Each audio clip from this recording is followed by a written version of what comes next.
you start to see, the Zach McPhersons of the world, the Mac McCains out there. I mean, those are the Eagles' backup cornerbacks right now.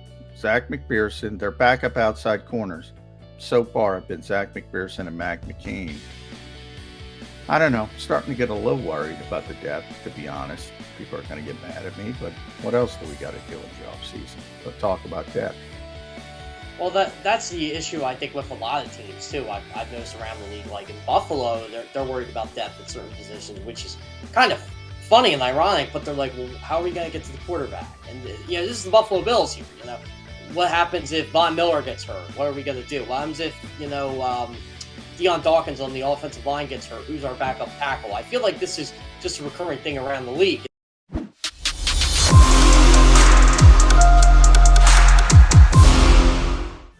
It's an off-duty Thursday.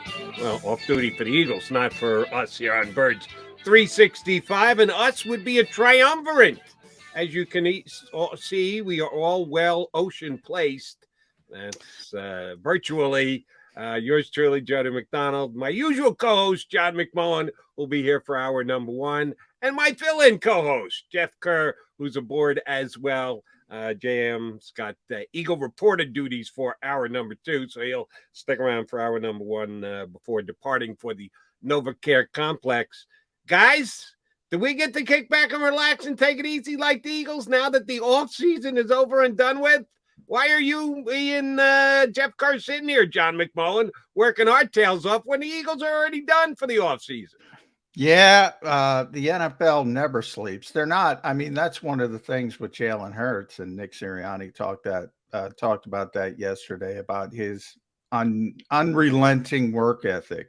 Just because you go away from the NovaCare complex doesn't mean you can sit on the couch and do all that kind of stuff in the modern NFL if you want to be successful. So it never stops. It just, the CBA says you got to stop doing football stuff at this particular time of the year, and they'll pick up July 26th when players report to the NovaCare complex. But yeah, I mean, it's more important than ever for players to sort of get their off-season regimens in place and be ready.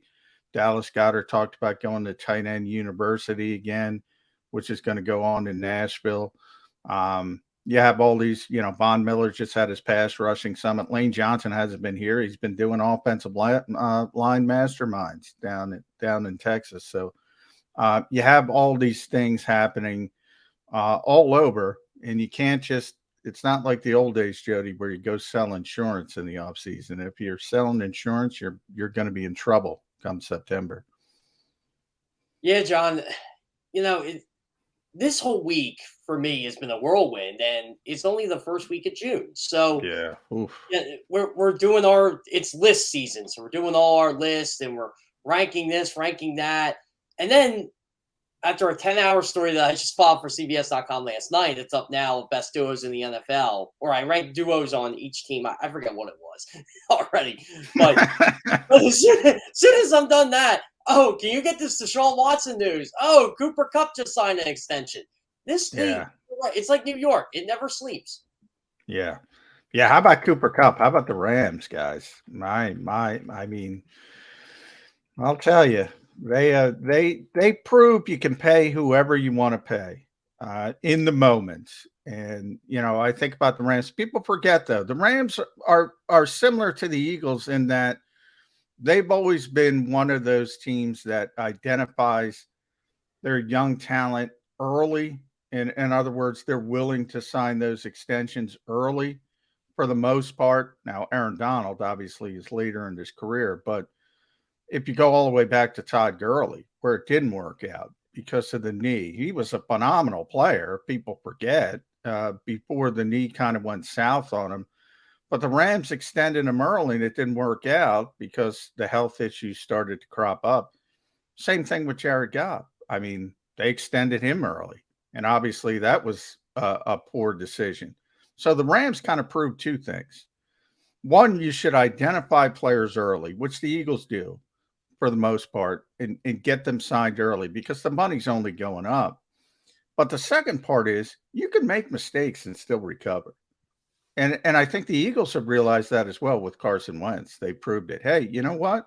We were wrong. Let's admit we were wrong. Let's pull the plug. Let's go in another direction. Now, Eagles have not necessarily done that with Jalen Reagor, but you get the point. You got to be able to identify talent early, but you also got to be able to identify mistakes early, I think, in this league. It's funny how the Rams and the Eagles, too, they both did it within the span of 3 weeks. The Rams traded, the whole Cabo, Sean McVay, meeting Matthew Stafford, that type of thing. Then they trade Jared Goff. They find a taker for him. And then 3 weeks later, the Eagles find a taker for Carson Wentz. And remember, I think it was January of 2020 or 2021. And we're like, who's going to actually trade for these contracts? Well, they found takers, and they'll say, hey, and the Rams gave up picks. So Jared Goff's trade was a lot harder to do than Carson Wentz. They also got better return because they got Matthew Stafford in the deal. But when you got Carson Wentz, I was still shocked the Eagles were able to get just a second and a third. And obviously we all know the second became a first. And I did the long story about how Carson Wentz eventually turned to AJ Brown and this and that because outside dealings with Howie Roseman. But it's just amazing how when you have a forward-thinking general manager, how you can rebuild your franchise quickly. And the Rams have done just that. They've got a Super Bowl ring to show for it, and they will very much be in the race for another one this year. But at some point, that bill's got to come due, John. I get it that they're very good at paying people when they deserve to be paid, but they've got such big contracts at some point. I know, but the cap's going up, barring another pandemic or something of that nature. It's only going to explode. There's going to be more money in the future. They're betting on that. To a certain degree, the Eagles are, because the Eagles are probably at the forefront of the voidable years movement, as I like to call it, in the NFL. Everybody gets a 5-year deal, but it's really, 1 year, 2 years, whatever. But you have the ability to spread out that bonus over 5 years, and that's the new in thing for the NFL. And the Eagles are at the forefront of that. They're one of the teams that sort of started that. I understand everything you say, but I think theirs is a unique situation. They've gone so deep and so high with not just 1 or 2 players, 5 players. Let me ask it to you this way, because Cooper Kupp added 3 more years to an already existing 2-year deal. So his contract runs through 2026. Would you like to wager with me that some point between now and 2026, the Rams will be an 11-loss team?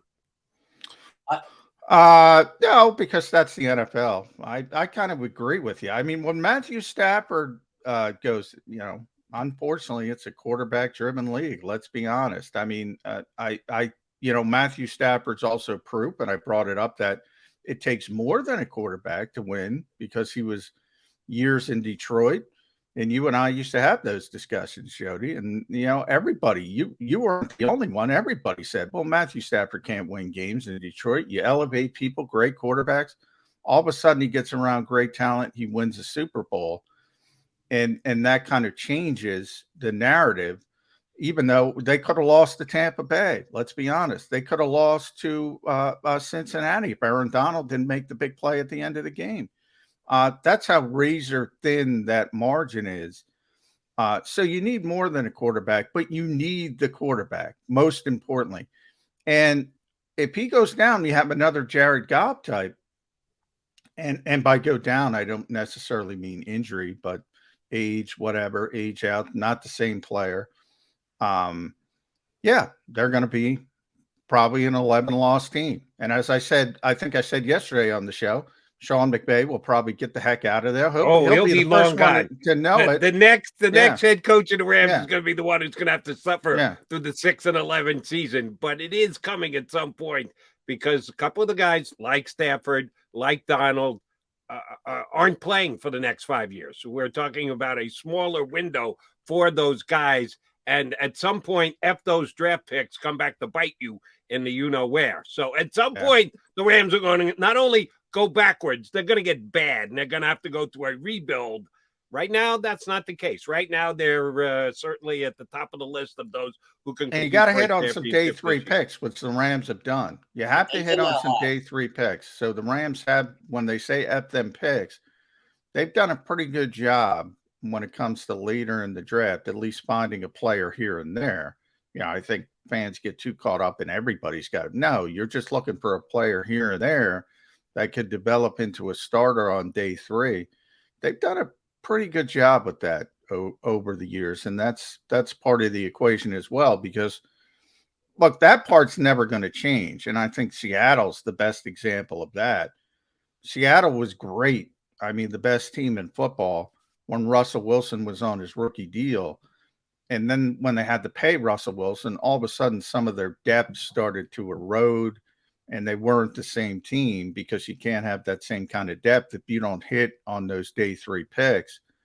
So it's all kind of the puzzle all fits together.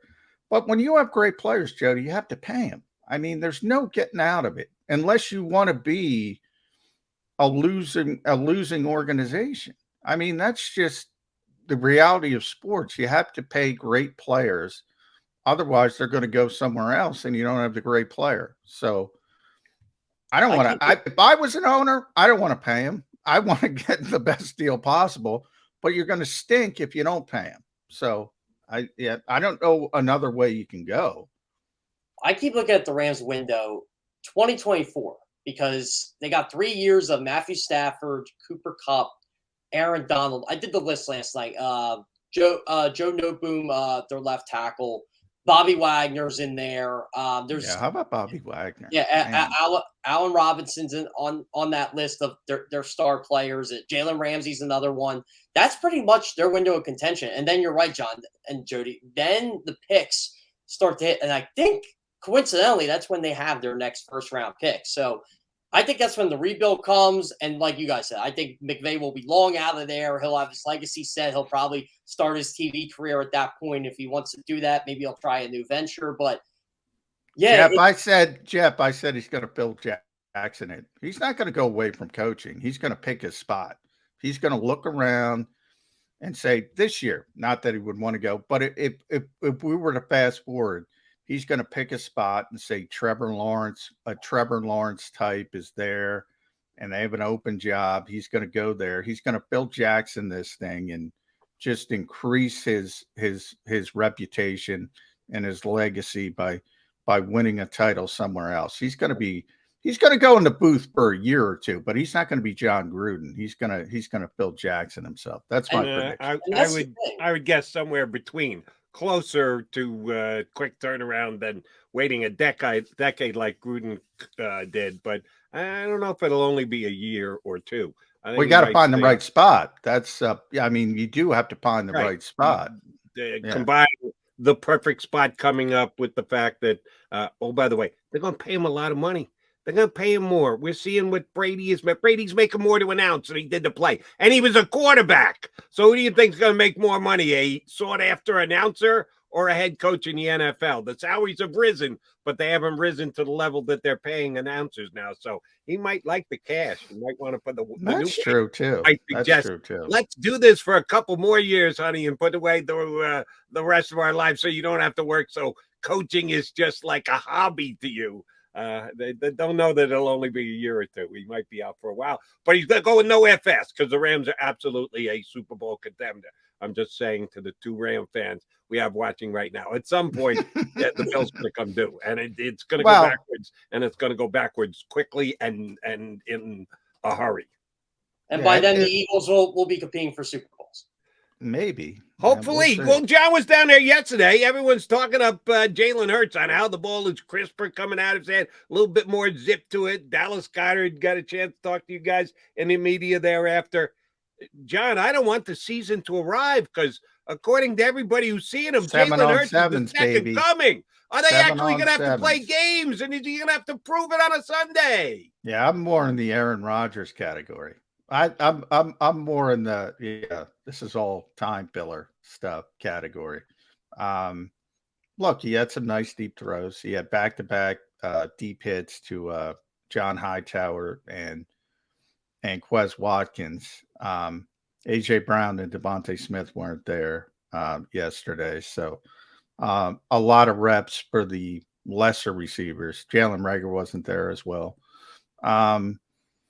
Look, people are going to get mad at me, but I'm more concerned. Like Quez blew by James Bradbury like he wasn't there. Now Quez can run, but that concerned me.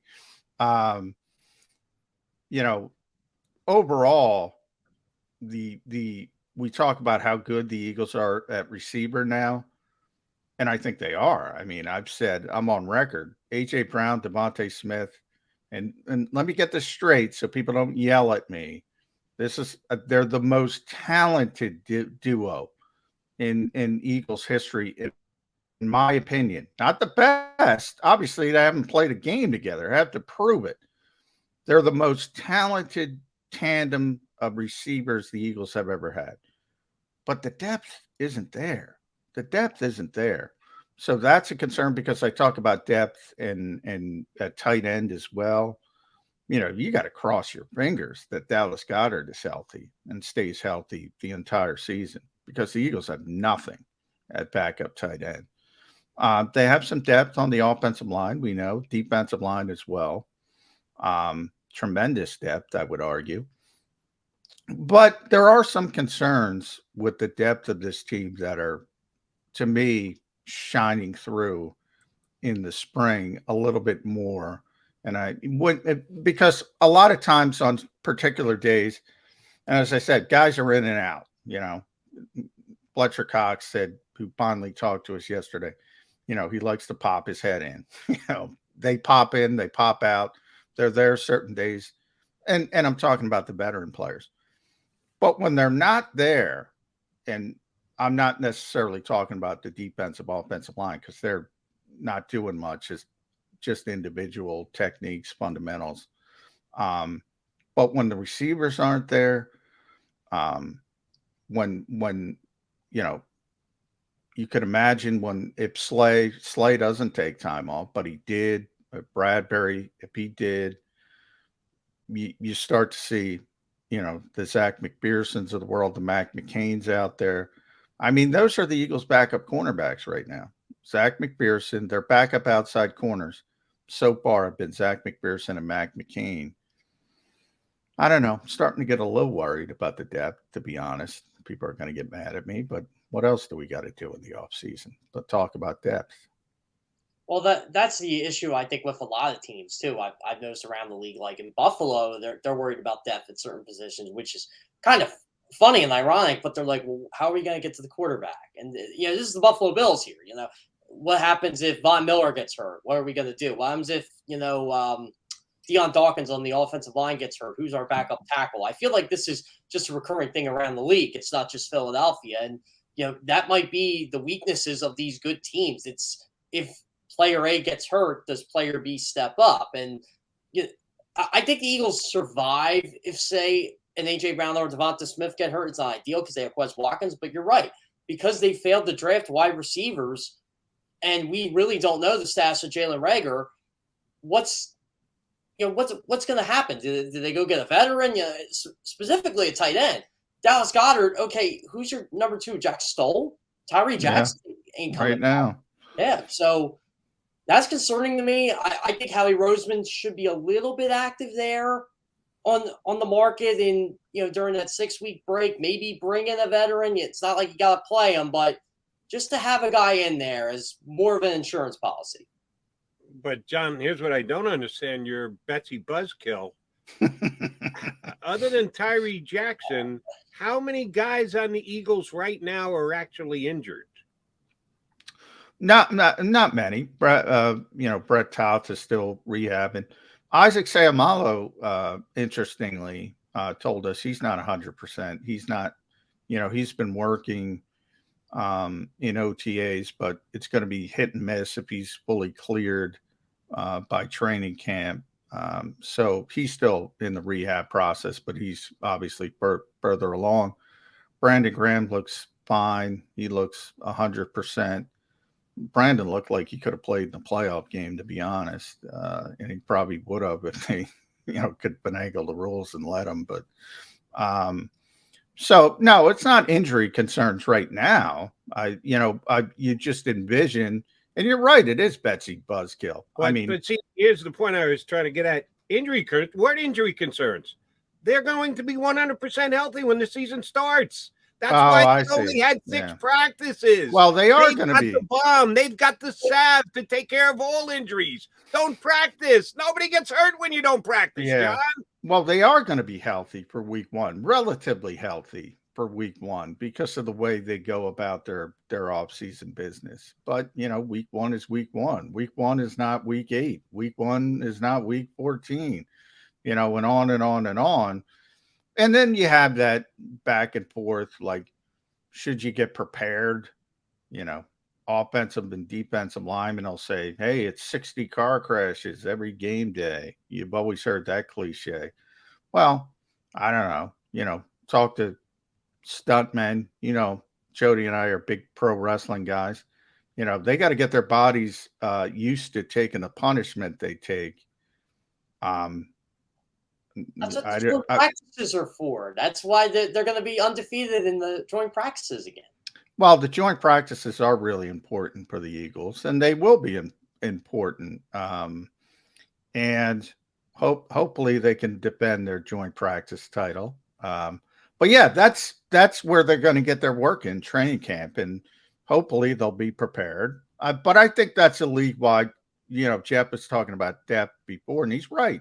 It's a league-wide problem. It's not just the Eagles. Not a lot of teams have a lot of depth. Same thing. It's a league-wide problem as far as preparation. And that's why, the first 2 games of the season, you've heard some coach, that's the new preseason, right? Guys are still getting ready to play. And it tends to be a little bit sloppy. And then you start getting better and better as the season goes on.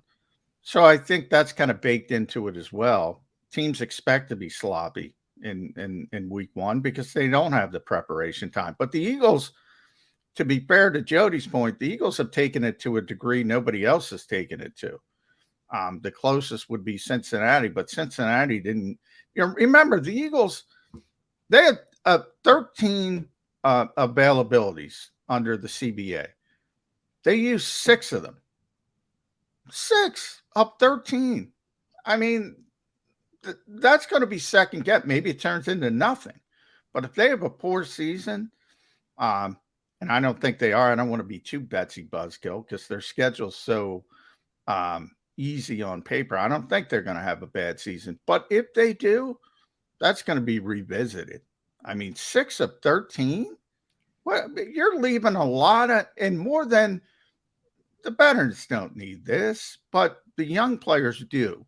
And developmental, I talk about it all the time. Developing players is real. You have to develop players. And can you do it in the classroom? The Eagles are intent on proving you can. We'll see. Can you imagine Dick Vermeil if you gave him? Dick was there yesterday. Yeah, he's like, what is this? He's probably like, wait, this is practice 6. You got 7 more. Heck, I can finagle it so you can get 8 more. But yeah. I digress. And they could have actually had 7 practices, except Aaron Moorhead caught a punt yesterday. So that got them to cancel yesterday's Well, practice. He dropped it, too. They were going to go until somebody caught one. Aaron dropped it. Nick Rollis dropped it. Then Aaron went back in and caught it. So they were going to keep going. They could have dropped it. It sounds to me like they just didn't want to practice today. Exactly. They were going to keep going until somebody there was a real chance they were going to practice today and add another one after everyone had been reporting forever. It was going to be 6 and done, nowhere near 13. Oh, they were able to remove themselves from an extra practice. Stop it, please. Don't even write that BS stuff. John, are you having like a kumbaya with Nick Sirianni today? Like, what's going on over there? We are having a discussion, off the record discussion. So yeah, people will be able to hear about it down the road, more towards training camp. It's embargoed, but it's important from a big picture standpoint because you get to get the feelings of the head coach without the microphones, without the cameras. So they're a lot I don't want to say they're not honest, but they're a lot more forthcoming. And I shouldn't be talking about it, so I'm not going to talk about it. And that's why Johnny Mack is getting out of here for hour number 2. That's But he's why it's here a with cool us. buyout. Hour number 1. Yeah. Jeff Kerr will be in his stead for hour number 2. All three of us guys will come back. We still got some more to talk about with the Eagles yesterday. They made about 5 players or 4 and the coach available. Want to see if John McMullen thinks anything else of major consequence came out of the media session yesterday. You got Jeff Kerr in for John McMullen. Oh, there's John McMullen. You got Mack and Kerr here on Birds 365.